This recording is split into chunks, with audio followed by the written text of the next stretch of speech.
The man pulled the trigger, and every bullet struck a nail with pinpoint accuracy. The final bullet drove the nail directly into the wooden plank. He then picked up the pistol. After firing, the bullet ricocheted twice and struck the armor on his shoulder. The challenge escalated next. This time, he had to hit the cup on his head. Yakovlev pulled the trigger.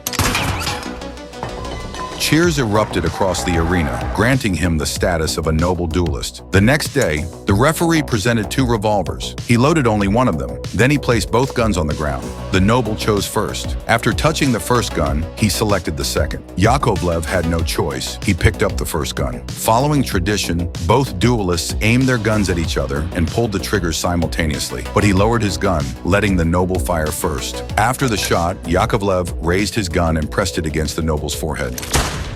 After confirming the noble's death, he turned and walked away with grace. It turned out Yakovlev was a fallen nobleman. His job was to earn money by dueling on behalf of other nobles. Soon he received a new assignment. This duel was to take place inside a warehouse. A screen separated the duelists. They could only shoot by instinct. Suddenly, sunlight cast Yakovlev's shadow onto the screen. His opponent immediately fired at the shadow, but Yakovlev had already dodged the bullet and returned fire. He won the duel once more. Soon after, however, police arrived at Yakovlev's home. They arrested him on charges of murdering other nobles, and some even questioned the authenticity of his noble status. To prove himself, Yakovlev drew a revolver. He loaded only one bullet into it. Then he challenged the nobleman to Russian roulette. They took turns pulling the trigger. After 4 rounds, nothing happened. When he fired and it went off again without a hit, the nobleman finally grew afraid. He declared he would no longer question Yakovlev's status. Yakovlev fired one final shot into the ground before leaving. The nobleman felt a wave of dread. Everyone else was stunned by his courage.